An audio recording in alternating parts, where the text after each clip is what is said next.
everybody, నేను మీ English teacher. Welcome back to our channel. I hope everyone is doing well.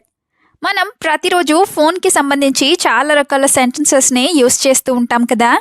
So ఈ రోజు వీడియోలో ఫోన్ రిలేటెడ్ సెంటెన్సెస్ని ఇంగ్లీష్లో ఈజీగా ఏ విధంగా చెప్పాలో క్లియర్గా కొన్ని ఎగ్జాంపుల్స్తో చూసేద్దాం. సో మీరైతే వీడియోని ఎక్కడ స్కిప్ చేయకుండా చివరి వరకు చూడడానికి ట్రై చేయండి. వీడియో కనుక మీకు యూస్ఫుల్గా అనిపిస్తే మర్చిపోకుండా ఒక లైక్ చేయండి. అలాగే ఇలాంటి మరిన్ని యూస్ఫుల్ వీడియోస్ కోసం తప్పకుండా ఇంగ్లీష్ టీచర్ని సబ్స్క్రైబ్ చేసుకోండి. ఇప్పుడైతే ప్రీవియస్ వీడియోలో నేను మిమ్మల్ని 2 క్వశ్చన్స్ అడిగాను కదా, వాటి యొక్క ఆన్సర్స్ని చూసేద్దాం. ఫస్ట్ వన్ ఈజ్, ఈ పిక్చర్లో కనిపిస్తున్నది కమిలిన గాయం. అయితే దీన్ని మనం ఇంగ్లీష్లో బ్రూజ్ అని చెప్తాం. బర్న్ అంటే కాలిన గాయాన్ని బర్న్ అని చెప్తాం. Now the second one is, ఇది చాలా బరువుగా ఉంది. ఈ సెంటెన్స్ని ఇంగ్లీష్లో ఇట్ ఈస్ వెరీ హెవీ ఇలా చెప్తాం. ఇప్పుడు మీకోసం ఈ వీడియోలో అయితే 2 క్వశ్చన్స్ ఉంటాయి కదా. వాటిలో ఫస్ట్ వన్ ఈజ్ బెనుకు. కాలు లేదా చెయ్యి బెనుకుతూ ఉంటుంది కదా. అయితే దీన్ని ఇంగ్లీష్లో ఏ విధంగా చెప్తామో ఈ క్రింది ఆప్షన్స్ ద్వారా తెలియచేయండి. Option A is strain, option B is strain. Find out the correct option here and let me know in the comments. ఇప్పుడు మీకోసం సెకండ్ క్వశ్చన్, అదేంటంటే ఫోన్ చూడటం ఆపి చదువు. ఈ సెంటెన్స్ని మీరు ఇంగ్లీష్లో ఎలా చెప్తారో మర్చిపోకుండా కామెంట్ సెక్షన్లో కామెంట్ చేసి నాకు చెప్పండి. ఇదే విధంగా మీ సపోర్ట్ని ఎప్పుడూ కూడా మీ లైక్స్ అండ్ కామెంట్స్ ద్వారా తెలియచేస్తూనే ఉండండి. ఇప్పుడైతే లేట్ చేయకుండా మన వీడియోని స్టార్ట్ చేద్దాం. Let's get started. First sentence is phone చూడటం మానేయ్. ఇదైతే ప్రతి ఇంట్లోనూ చాలా ఫ్రీక్వెంట్గానే వింటూ ఉంటాం కదా. సో దీన్ని ఇంగ్లీష్లో stop looking at the phone are you stop looking at the phone ఈ విధంగా చెప్తాం. దీనికి సంబంధించిన 2 ఎగ్జాంపుల్స్ని చూద్దాం. First one is, if you don't stop looking at your phone your eyes will hurt. If you don't stop looking at your phone your eyes will hurt అంటే నువ్వు గనక phone చూస్తూ ఉండడం ఆపకపోయినట్లయితే నీ కళ్ళు నొప్పొస్తాయి లేదా నీ కళ్ళు దెబ్బతింటాయి అని. దీనికి సంబంధించిన సెకండ్ ఎగ్జాంపుల్ని చూద్దాం. There is no benefit in crying after losing the eyes. There is no benefit or there is no use in crying after losing the eyes. అంటే నీ కళ్ళు పోయిన తర్వాత నువ్వు ఏడవడం వల్ల ఎలాంటి ఉపయోగం లేదా ఎలాంటి బెనిఫిట్ ఉండదు అని. సెంటెన్స్ నెంబర్ 2 ఈజ్, ఫోన్ తప్ప వేరే పని చేయవా లేదా ఫోన్ చూడటం తప్ప వేరే పని చేయవా ఇలా కూడా అడుగుతూనే ఉంటారు కదా. సో దీన్ని ఇంగ్లీష్లో Don't you do anything other than looking at the phone? Don't you do anything other than looking at the phone? ఈ విధంగా అడుగుతాం. Other than looking at the phone అంటే ఫోన్ చూడటం కాకుండా అని. Now the first example is, you spend the whole day on your phone. Don't you have anything to do? Or you are spending the whole day on your phone. Don't you have anything to do? అంటే నువ్వు రోజంతా కూడా phone చూస్తూనే ఉంటావు లేదా ఫోన్తోనే గడుపుతావు, నీకు పని చేయడానికి వేరే పనేమీ లేదా అని. Another example is, I don't like your behavior at all. Why have you become like this? I don't like your behavior at all. Why have you become like this? అంటే నీ ప్రవర్తన నాకు అస్సలు నచ్చడం లేదు, నువ్వు ఎందుకు ఇలా తయారయ్యావు అని. సెంటెన్స్ నెంబర్ 3 ఈజ్, ఫోన్ చూస్తూ ఉంటే కళ్ళు పోతాయి లేదా ఫోన్ చూస్తూనే ఉంటే కళ్ళు పోతాయి ఇలా కూడా అంటూనే ఉంటారు కదా. సో దీన్ని ఇంగ్లీష్లో if you keep looking at your phone you will lose your eyes. If you keep looking at your phone you will lose your eyes ఈ విధంగా చెప్తాం.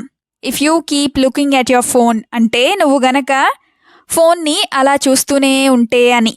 Now the first example is, listen to me and cut down on that phone. Listen to me and cut down on that phone అంటే నువ్వు నేను చెప్పేది విను అలాగే ఆ ఫోన్ వాడకాన్ని తగ్గించు అని. కటింగ్ డౌన్ ఆన్ సంథింగ్ అంటే దేనినైనా వాడటం లేదా ఉపయోగించడం తగ్గించడం అని. Now the second example is, if you keep doing this your health will be damaged. If you keep doing this your health will be damaged అంటే నువ్వు గనక ఇలాగే చేస్తూ ఉన్నట్లయితే నీ ఆరోగ్యం దెబ్బతింటుంది లేదా పాడవుతుంది అని. సెంటెన్స్ నెంబర్ 4 ఈజ్, నీ ఫోన్ని నేను పగలకొడతాను. ఎవరైనా అదే పనిగా ఫోన్ని యూస్ చేస్తూ ఉన్నప్పుడు ఇలా అంటూ ఉంటారు కదా. అయితే దీన్ని ఇంగ్లీష్లో I will break your phone, I will break your phone ఈ విధంగా చెప్తాం.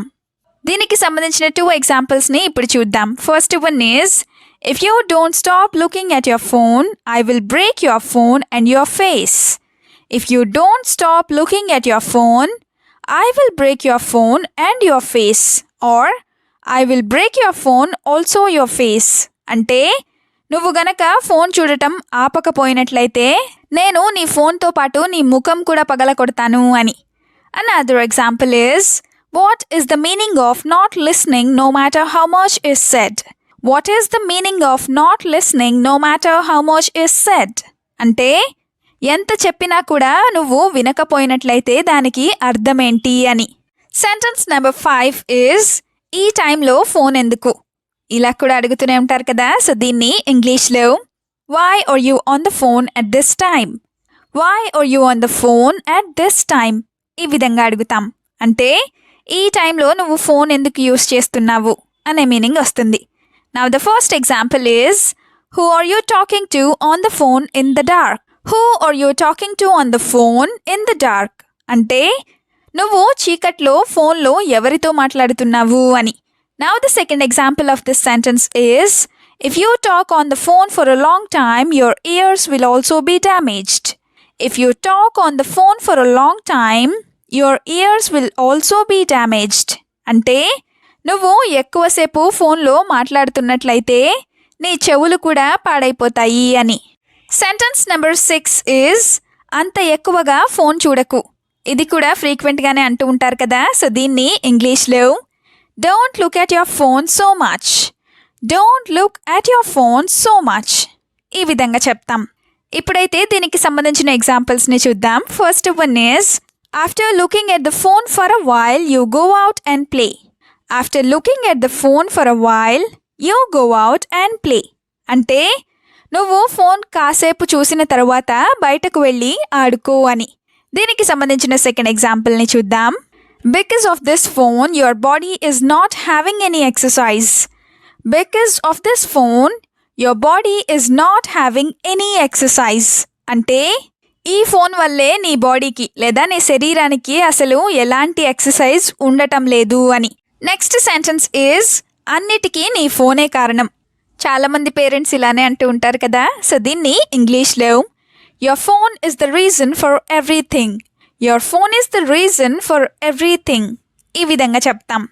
It is the reason for everything అంటే అన్నిటికీ అదే కారణం అని. Now the first example is without that phone the house is very peaceful. Without that phone the house is very peaceful. అంటే ఆ ఫోన్ లేకపోతే లేదా ఆ ఫోన్ లేకుండా ఇల్లు చాలా ప్రశాంతంగా ఉంది అని. Now the example number 2 of this sentence is that's why I will break that phone without anyone knowing. That's why I will break that phone without anyone knowing. అంటే అందుకే నేను ఆ ఫోన్ని ఎవరికి తెలియకుండా పగలగొట్టేస్తాను అని. Now the last sentence is ఎంతసేపు అలా ఫోన్ చూస్తావు. ఇది కూడా అడుగుతూనే ఉంటారు కదా. సో దీన్ని ఇంగ్లీష్లో how long do you look at the phone like that, how long do you look at the phone like that ఈ విధంగా అడుగుతాం. హౌ లాంగ్ అంటే ఎంతసేపు లేదా ఎంతకాలం అనే మీనింగ్స్ వస్తాయి. Now the first example is don't you feel irritated if you keep looking at your phone like that all day. Don't you feel irritated if you keep looking at your phone like that all day. అంటే నువ్వు రోజంతా కూడా నీ ఫోన్ని అలా చూస్తూ ఉన్నట్లయితే నీకు అస్సలు విసుగు రాదా అని. ఇంకొక example I don't understand how you can be like this. I don't understand how you can be like this. అంటే నువ్వు ఇలా ఎలా ఉంటున్నావో నాకు అస్సలు అర్థం కావడం లేదు అని. వీడియోని ఎండ్ వరకు చూసినందుకు థ్యాంక్ యూ సో మచ్. వీడియోలో ఉన్న సెంటెన్సెస్ అన్నీ తరచూ ప్రాక్టీస్ చేస్తూ ఉన్నట్లయితే you will become a better and fluent English speaker.